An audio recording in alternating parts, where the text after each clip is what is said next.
Hello and welcome to another conversation in Knowing You, Being You.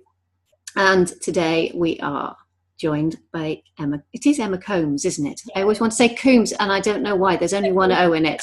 Emma Combs. And Emma is, I wanted Emma to come along today because Emma has risen to six figures in two separate industries, both times within a year.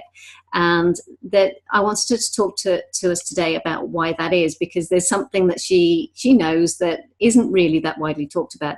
I mean, she really is known for her quantum leaps in both success and income. And right now she's helping women sort of become unstoppable in their lives. I'm just going to have a check. To live their mission and have the best life while being in full alignment with their soul. And she calls it Success with Soul. Welcome, Emma. Thank you. Thanks for having me. Thanks for being here as well. It's been great. It's a pleasure.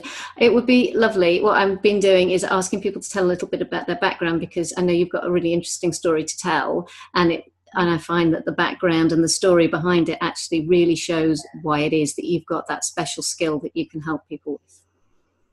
Yeah. Okay. So, I mean, my journey is probably kind of a long one, if I'm honest. I've been doing this kind of stuff, or having delving into this kind of stuff for like 22 years now, I think, which shows my age.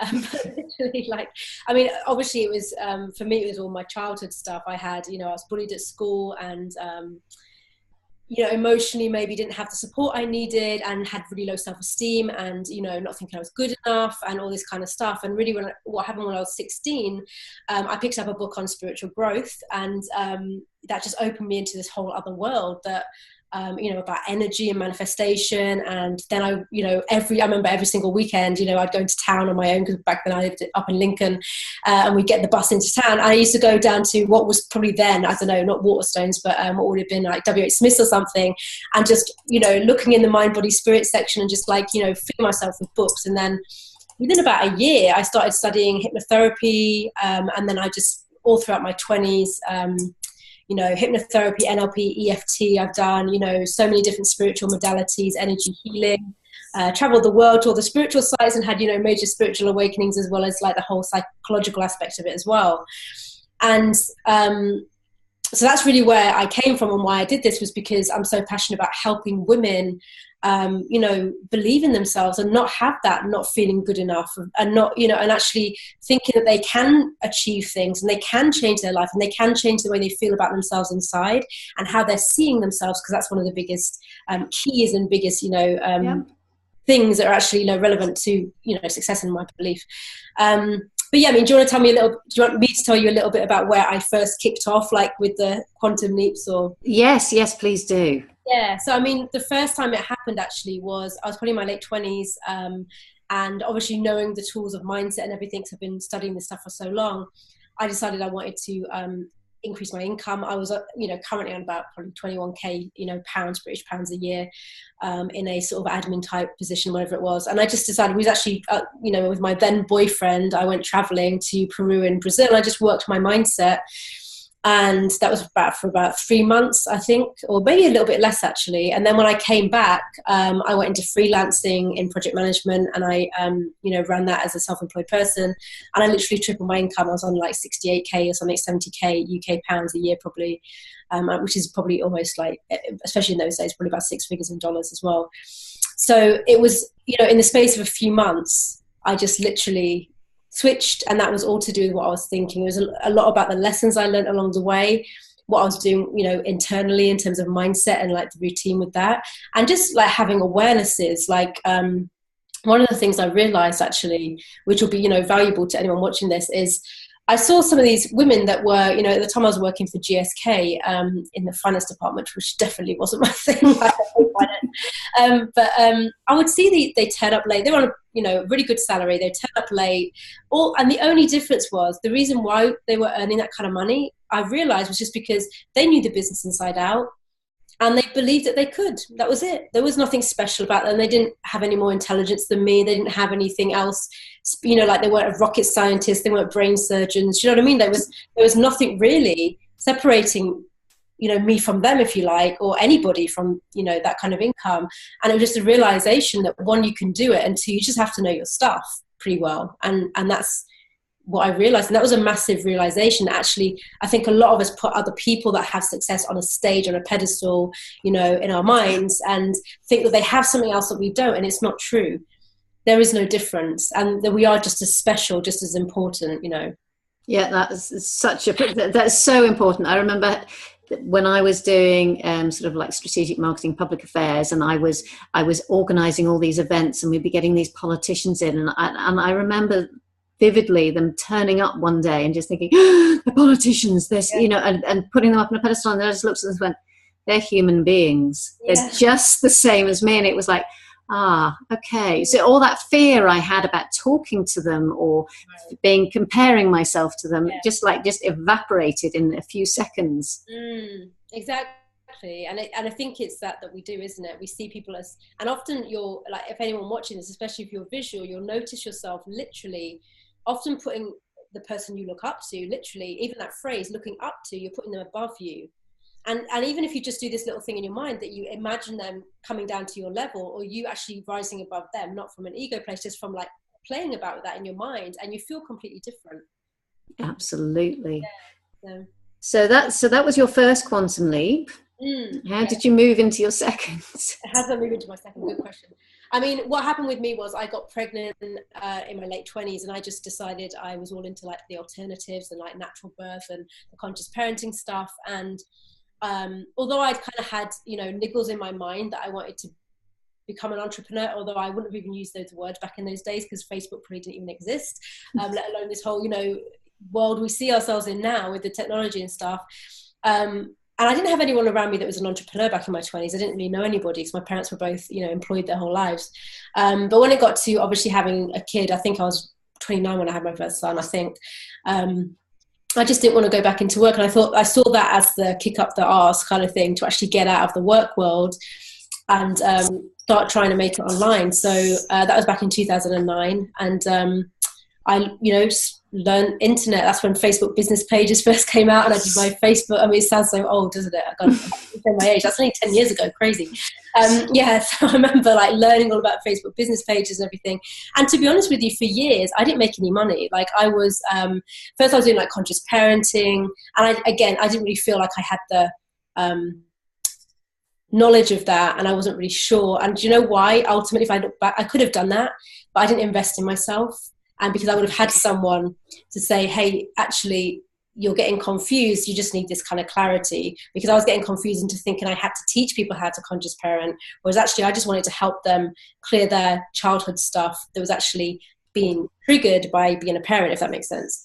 Anyway, you know, fast forward, I was, you know, playing about online for a long time. And I did really well, like building Facebook pages, and I learned how to build websites and WordPress and all that kind of stuff. So I had all the technology kind of background. I've always found that kind of interesting. And then fast forward to maybe about 2 years ago or something, I actually, again, worked on my mindset. And what happened was, because I couldn't figure out why I wasn't making money in my business. It was crazy. And it was like, I don't think it's a money mindset, because I've earned a lot of money before. And it's, you know what I mean? It doesn't feel like that. But what actually came up for me is I went back to a moment when I remember with my dad, you know, God bless him and stuff. He just kind of, you know, one of the more stingier kind of people. But I remember asking him for some money as a child, and he threw his wallet at me and was like, here, take my bloody money, or whatever it was. And I felt so much guilt and shame in that moment. And I felt, oh my God, you know, I'm a bad person, absolute shame. And I remember coming back to that moment and really having the awareness that I thought that I was a bad person if I asked for someone else's money. So of course, what was I going to do in my business? Never get. And guess what? I didn't have any sales calls. I wasn't selling anything. That's what I wasn't earning money, because I never sold anything. And that was blocking me. And I didn't even see that consciously until that moment, and realized that's what happened. And then obviously I just got, you know, another thing, I invested in myself as well with a sales coach.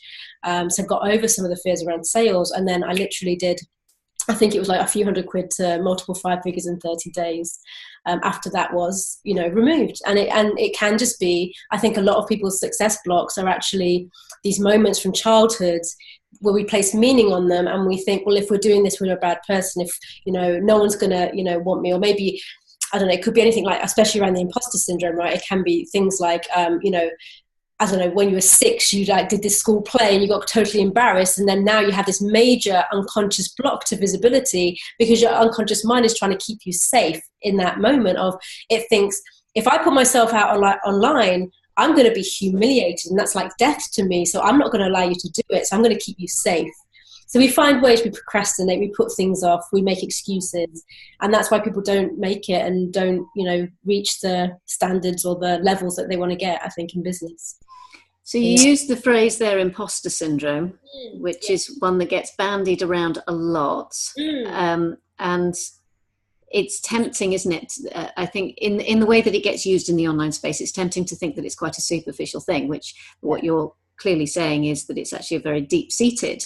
Yeah, totally. I think, imposter syndrome, for anyone that doesn't know what it is, because I think really I only came into the terminology, I think last summer. Someone said, oh, it's imposter syndrome. I was like, I've never really thought of it like that, because, I would describe it as something else, but it's basically not feeling good enough, feeling like a fraud, that voice in your head that says, who am I to do this? Who am I to do this?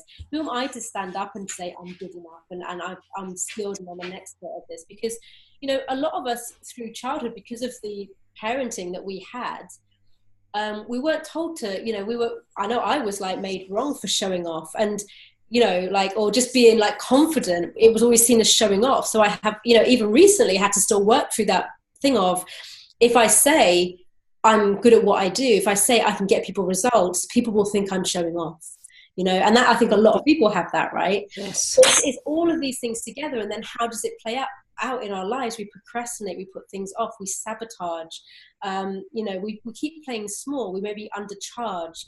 There's so many ways. We're inconsistent as well, which is another massive one. And another one is changing our minds all the time, which I definitely struggled with, right? Especially in my business, before I was making money.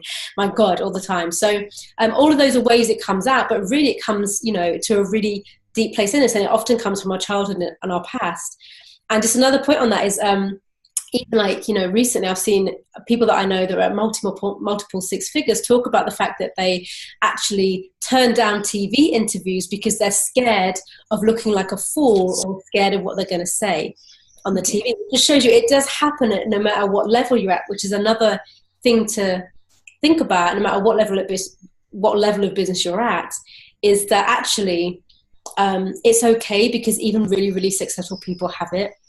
It's this natural human thing, I think. Yeah, and we sort of go through layers, don't we? Of like, we'll deal with one, and then we'll push ourselves a bit more and find actually it goes a bit deeper, or there was something else sitting behind it. It's the story behind the story behind the story behind the story, and so it goes on. So you accept that it's not something that's ever going to finish as such, because we're always a work in progress. Yeah, totally. And it does show up in different ways. And one thing I'll say is, like, with that, it's like, it could be that you're scared to get on stages. You can change that, and that will go, and that will be, okay. But then it might come up in some other way, because often we find that our patterns work in cyclical kind of things, like they say layers of the onion, but it's actually also fractal patterns on a quantum physics kind of thing. Yeah. Actually dealing with fractal patterns, so we're going round and round and round. So to literally like shift yourself from one reality to another one, it's just doing something different in the pattern. And one of the things about the work I do is it's not just the surface stuff. Like you say, a lot of people will just never really get through stuff, but I actually go to the depth of the root of it, which does shift it powerfully. So you can then, in that area, I'm totally good now, whereas with other kinds of mindset coaches or whatever they call themselves, it can just be more surface work, which is why I'm very passionate about the fact that I get to the root of what it is. So you don't have that little inner child running the show, which often happens. Yeah, absolutely. And I've certainly found that sort of like doing, they're not really mantras, but you know what I mean, having that affirmations and stuff like that. And and I've never found that they work for me, because I've actually got my head telling me it's not really true. Because unless I go right back to that moment, or and allow those moments to come up, I think that's the big thing, because it actually takes a lot of courage to say, I'm going to let that one surface. I'm actually going to let myself remember what it felt like in that moment. Yeah, and the other thing on that is, when you're saying about affirmations, the reason a lot of the time they don't work, I think, is because one, you haven't bypassed the critical filter of the conscious mind. You're doing it from a conscious place. So your conscious mind will say, this isn't true, which is why it's so powerful, like with hypnosis and like, you know, the deep sort of shamanic work and going into the unconscious, which is what I do, because you bypass that critical filter that's saying this isn't true. You go straight into the like unconscious, the metaphor, the metaphorical sort of dreams, you know, and all that kind of stuff, that will just completely soak it in. So that's number one. And number two is, yeah, like a lot of people are scared about, you know, it's almost like the shadow work people talk about as well, isn't it? It's really feeling the emotions. And sometimes, like, it's actually funny because something came up for me last night, which I can't remember exactly what it's to do with, but I remember actually it was this 8-year-old self, you know, within me. I just I was, you know, sort of journaling and asking myself some questions, and I just remembered this picture of me. I was about 8, and then all the stuff that was going on around that, and I just burst into tears and I was crying. And then, you know what, I'm a different person. Like, sometimes it can just be the realization of things and the release of emotion that can really shift your being, and that's why it's so powerful. But a lot of people, like you say, are not willing to go there, and they don't think they need to, because we've been fed that by, you know, certain spiritual and kind of, you know, mindset type of beliefs, I think. Yeah, I mean, and you're absolutely right. There is a difference between consciously approaching it and saying, oh yes, I remember that experience, and actually allowing yourself to go back there and feel it, and feel the upwelling of emotion and whatever it is. And what happens to me when those come up, it's like I can get really teary and upset, and then I'll just like suddenly sneeze, and that's it, it's gone. And that can be releasing. A lot of people do. Yeah, because emotion can get trapped in our bodies, and it can be there from like years, and that's what I believe also can cause illnesses with people of all kinds. Well, this is exactly what we were talking about with Patrice Hutton-Jones as well, because she was saying exactly about being in the body and how the body then manifests the emotional energy that is trapped, and how it traps in different organs and so on. So yeah, so it's interesting that you're sort of like following on from that.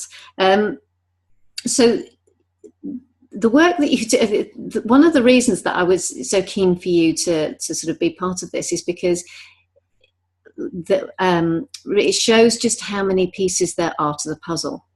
Because when you go into business, there is this temptation, and I know that, you know, you and I both sort of like have this focus that this isn't what it's about. You know, everyone goes, right, I need to have a business plan, I need to have a business model, I need to have my Facebook ads, and it gets so process orientated that there's an absolute disconnect from what's fundamentally driving the business. Exactly. And the answer to that is you are fundamentally driving your business. You are your business. And if you've got blocks or like stuck emotional places or negative beliefs or imposter syndrome or whatever it might be, you are not going to get there as quickly or as fast as you could. And you might never get there at all, because there will literally be your unconscious mind. If it's scared of something, it will keep you stuck. And it really will, because it thinks it's death, like life or death. This is life or death. I'm not going to allow you to do that. I mean, there's many different ways to break through stuff, but yeah, it's so much of it. And I don't know if it's like, I think I put a post out on my wall today, like 80%, they say mindset is 80% of success. I'm not sure if that's exactly true, but I think it's at least 90. Because the truth is, like, a lot of the strategies are out there for free. And you know what? There's hundreds of strategies that are going to work. You need to find the one that's right fit for your personality. Like, some people hate doing video, other people might love writing, whatever it might be. But apart from that, it's pretty easy to learn the strategy. The problem is most people don't do it. They don't take action because they're procrastinating. Why are they procrastinating? Because their unconscious mind is keeping them stuck in cycles of, I'm not good enough, I'm too small, I'm not a person who is successful. So it's that self-image as well. And all these things exactly that. There's so many different angles you can come at it. And that's why with a lot of my clients, in fact, all my private one-on-ones, I work bespokely, because it depends on who I'm dealing with as to what is it that's actually stuck? Like, where are you blocking this? You know, and it could be anything. So that's why it's so important to actually get to the root of what is actually, you know, preventing someone from moving forward and doing it quickly. So I know that you've been going through another transition in your business at the moment. But so what sort of ways can you help people? I mean, what sort of opportunities have you got available to people to help them tap into different parts of that?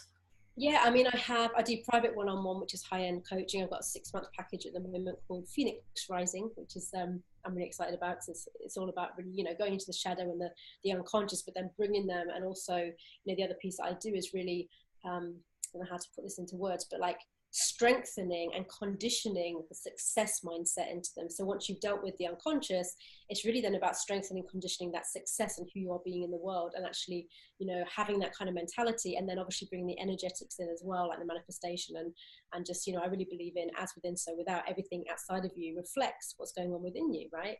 So if you haven't got results in your business, it's because something's going on within you, basically. So that's Phoenix Rising, that's 6 months. And then I often, I also have my Soulful Success Tribe, which I love at the moment. I'm really looking to build that this year and really to, you know, get it out to a lot of women. And that's really a container that's like £47 a month at the moment. And it's a monthly membership, and we do trainings in there. We have accountability in there, Q&As. We do a Q&A over Zoom with me. So it's amazing, like, value as well.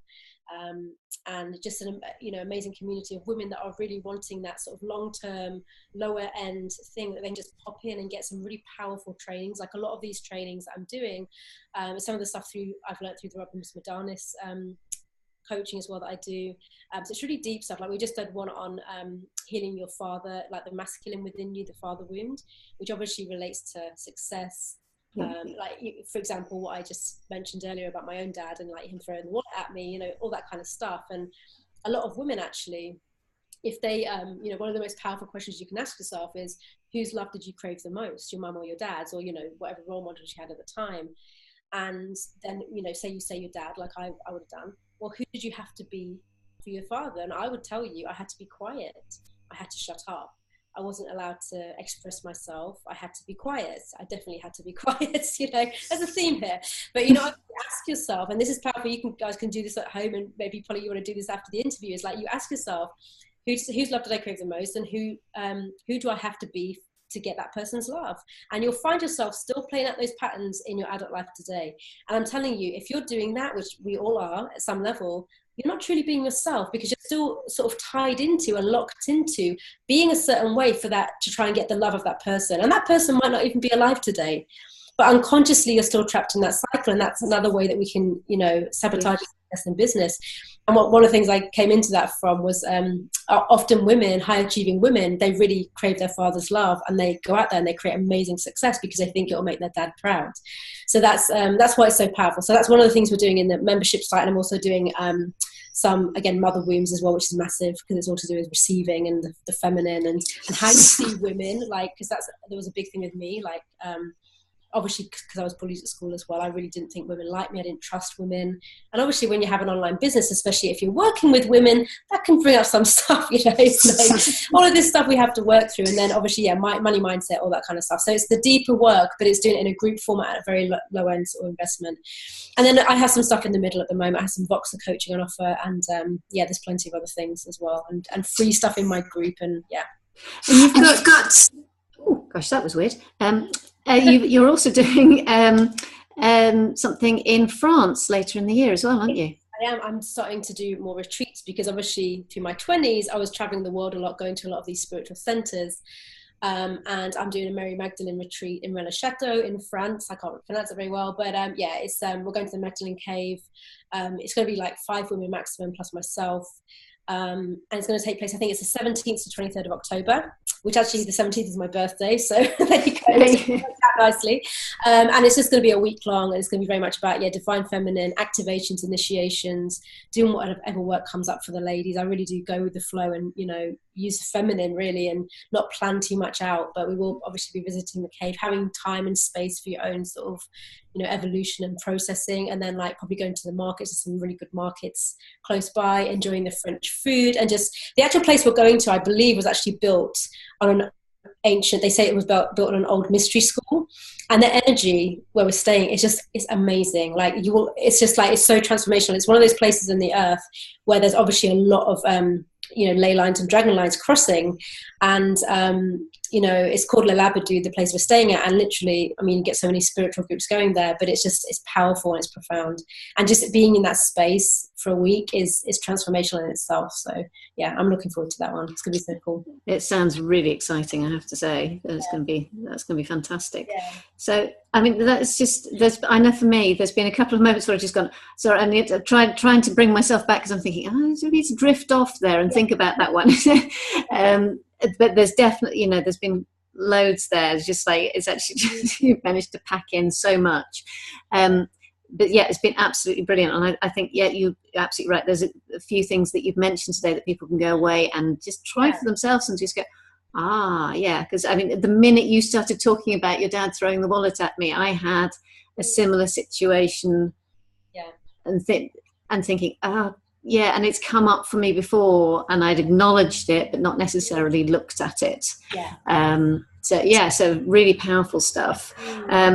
And I am really excited to see where you go from here, because I know that things are going to continue to keep changing for you. And I would say to everybody, the links to all Emma's stuff will be below the video. And just please go find out more about her, see what she's got on offer, and see whether or not she can help you overcome some of the blocks that you have. Emma and I have spoken before. It's like, the work that I do is deep, but I know that people need to have done some of this work before they even come to me, because otherwise it's not going to work. And it's a huge frustration for me. It's like when you see something and you say, please go and fix that, because when you fix that, what I'm telling you will make sense. What I'm trying to show you will make sense, because you'll be able to see it for yourself. And that's that self-awareness thing. That ability to be really self-aware and objective is one of the most powerful assets that you can develop in yourself. Totally. That's when you've got that, you have got the way forward. Thank you so much, Emma. Thanks for having me. It's been great. It's absolute pleasure. And as I said, I'm looking forward to seeing what comes next. Yeah, me too. Thanks for that, Polly, and good to see you and speak to you again. Okay. Thanks very much. Okay.